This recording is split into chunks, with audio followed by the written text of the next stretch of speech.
Okay. Hi, everyone. Hi. Hi.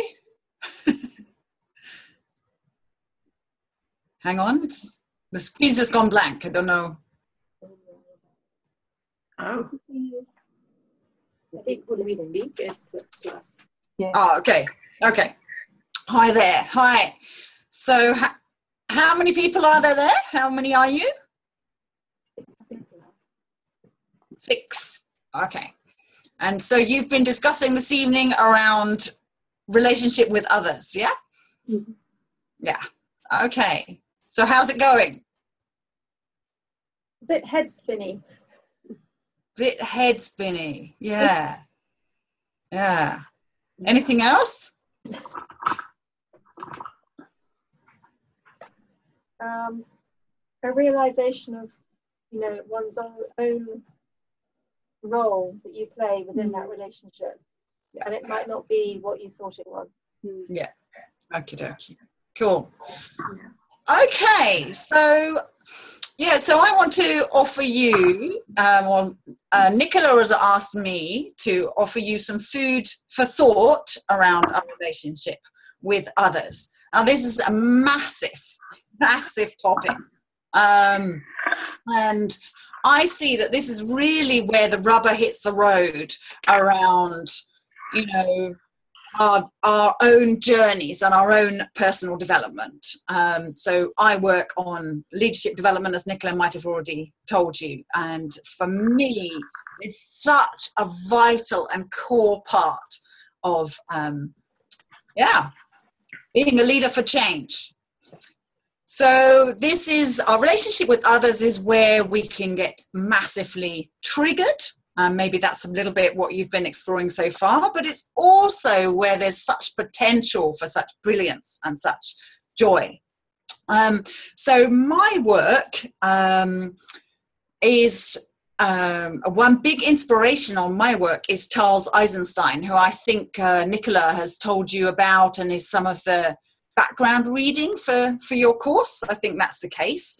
And so he has this brilliant framing of the collective story of separation that we've been conditioned into.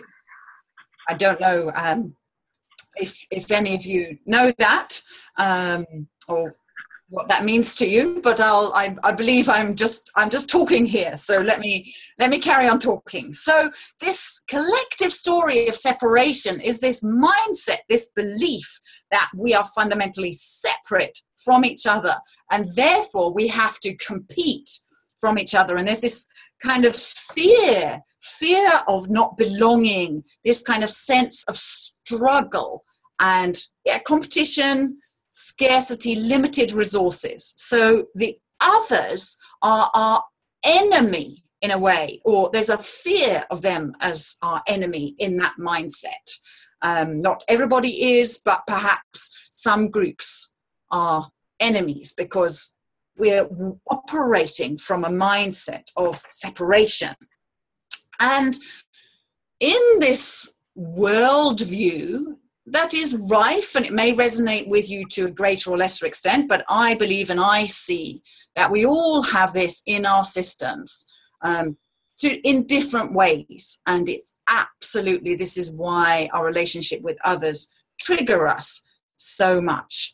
And what happens, because we're living from this mindset of, fear and wariness of others, or perhaps, can we trust, can we not trust, is that then, there are these painful feelings that we have, that get triggered in us, that I think we all know to a greater or lesser extent. So as I say, one of those is certainly that feeling of separation. And I also work with 5 other kind of core painful feelings.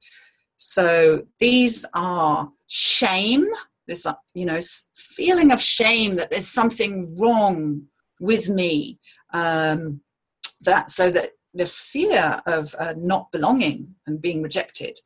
So separation, shame, worthlessness, that relative, me relative to others. And then powerlessness, a feeling of, I have more or less power, but a painful feeling of powerlessness in certain circumstances. A lack of safety is then the fifth core painful feeling that I work with, that is triggered often in our relationship with others. And then, as I've already mentioned, there's scarcity. So this is an enormous topic, and apologies if what I'm saying here is also very enormous. But I feel I work with this as a framework to understand some of the dynamics at a deeper level that are happening in our relationship with others. So let me just recap again that I believe there's these 6 core feelings, painful feelings that are triggered often, that we get reinforced in our relationships with others. Separation, shame, worthlessness, powerlessness, lack of safety, and scarcity. So maybe you recognize those, some more than others, and of course they're all related as well.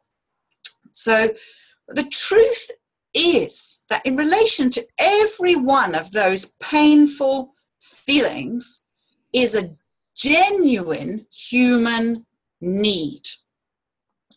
And this area of genuine human needs, I also offer to you as such a powerful area to explore in our relationship with others, and dealing with it when it gets difficult, because relationships with others do sometimes get very difficult. So related to every one of those painful feelings is a core human need. I'll just go through those again quickly, 6 of them. So again, separation, the core human need is for connection. We all need and long for connection. We have shame, and the core human need is belonging. To belong, to be accepted, to belong. Worthlessness, and there's a core human need of self-worth.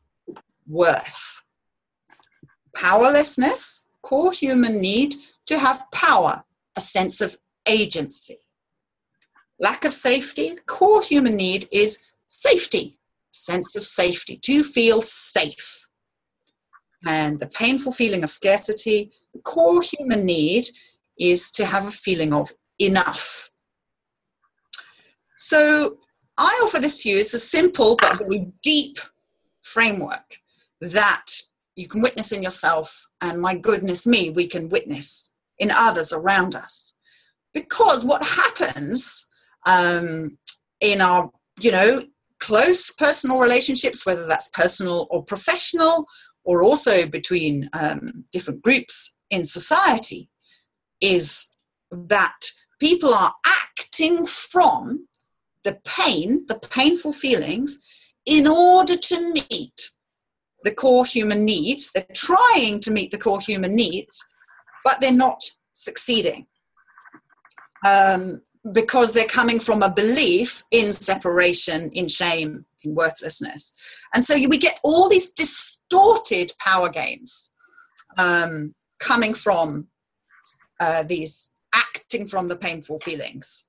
So for example, I'll give you a few examples of that. So for example, somebody, it may be yourself, or you may witness it in someone else. If they're having a strong core feeling of a lack of safety, but they're trying to feel safe, but they're, in a sort of distorted way of seeing the world, many people might attack or defend in order to feel safe. They're longing for safety. That's their core human need. But they're coming from lack of safety and they're attacking. Or they might be just defending, or the armor. Similarly, around coming from a feeling of powerlessness, but longing for that sense of agency. The games people play, some people puff themselves up here. They've got a lot of, I'm taking the power, and others are like, I'm not going to play that game. I'm, very much more in a submissive victim position. And you get status, puffing up around status, or really shrinking down, coming from the painful, distorted feelings of that we need to compete and fight with each other. So this I offer to you. I hope this isn't too much more heady additional material from what you've already had, but this is the core framework that I work with around our relationship with self and other. Because although we've been conditioned into seeing the world through this story of separation, struggle, and scarcity, the truth is we are connected to each other. We need each other. We wouldn't be able to be ourselves without each other. We are social beings. We are fundamentally connected, and we mirror each other all the time. How we are towards others often mirrors how we are towards ourselves, and similarly, how we are towards ourselves mirrors how we are out in the world. And people who trigger us, I'm sure you've probably heard this, people who trigger you, it's related to something perhaps in yourself that is something that you're not quite comfortable with in yourself. It can be that simple. It can also be slightly more complex than that. But nevertheless, our connections with others is where we get to witness ourselves as well as witness others. It's like this alchemical dance of the mirroring of each other. So we're, working on ourselves, but also, getting to see, it's where the rubber hits the road around, our own personal development journey, to witness when we get triggered, and to witness that that's something in ourselves, as well as something in another, where there's room for more growth and development. So we've been conditioned into this mindset of separation and competition. And I think part of what is quite compelling about it is, and why it's been around for so long, is the truth is we are different. And, and it's very subtle to go from difference to a value difference. And, a feeling of safety, we can feel more safe with people who are more similar to ourselves, or many of us do, or most of us do. But the truth is that's actually, we are different. It's different. And while we can have preferences, what I believe happens in our relationships with others is that it's tipping over from difference into better than, worse than, and, value judgments, and this struggle with each other. So I see that there's so much pain in our society from fear of difference and abuse of difference. And by abuse of difference, I mean, that, the value judgments on difference. And that can be at a micro level, in our micro relationships, or on a macro level as well. So this is big food for thought for you, I'm sure, and I hope I'm making sense. But I also wanted to give you some food for thought about, okay, so how do we deal with this? One set of tools, and some of you may be aware of this already from the kind of framing I've given you here, that set of tools that I find incredibly powerful, incredibly valuable, and use a lot in my work is those of nonviolent communication. Maybe some of you have heard of nonviolent communication. The core of this is around honoring our feelings and needs when things get tricky. And, you know, so for me, I know last session, you were looking at relationship with self.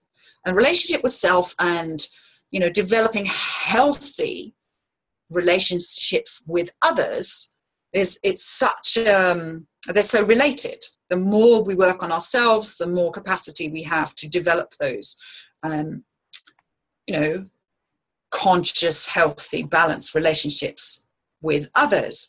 And NVC, nonviolent communication, you know, so it's a very simple set of tools, but incredibly powerful. It's about in difficult relationships, to when conflict arises, to ask yourself, what are my feelings? What are my needs? And also to get curious about whether you're able to have that conversation or whether it's just, you know, putting yourself in somebody else's shoes, to get curious about what's happening over there for the other person. What are their feelings? What are their needs? And for me, that knowing where you stand and really standing strong in that and being able to then get curious, what is happening? You know, so it's kind of like, I know what's happening for me. What's happening for you? And, you know, and how can we then carefully, vulnerably, you know, holding those wounds within ourselves while also honoring those needs within ourselves. How can we meet? How can we, find a place where we can at least hear each other and then possibly find a way to either clean things up, you know, to clean things up. This is what was triggered in me, that was what was triggered in you, let's move on, or, you know, to find a way to find a resolution, or both. I'm aware I'm talking about very big things very quickly, but I hope that this is some food for thought, and you can ask me questions as well in a minute. So I think, you know, there's this fundamental perspective that I'm offering to you here, that we are all unique and brilliantly different. And we're all brilliantly and beautifully similar. The same. Our common humanity and our common vulnerability is what I believe. So it's like this balance between connecting with, you know, that, the dance, the paradox, but the truth also of that difference and similarity. Knowing and, you know, journeying with your own humanity and getting to know that better in your own vulnerability and your own needs, knowing and honoring and owning that, enabling you to have more and more capacity to listen for that in another, particularly when the going gets difficult, and also journeying around your own brilliance and magnificence, which also enables you to, you know, meet and honor and connect with the brilliance in others and the gifts in others, however they show up. Debbie, that is so beautiful. And I think we're all sitting here with bigger hearts listening to you. I'm aware that one of my needs is to make sure that our time flows. Sure. And I've told everybody that whatever incredibly difficult questions they're holding, they should ask you. So okay, yes, we should create some time for that now. Sure, absolutely. And I'm aware, as I said, that's big topics, but fire away.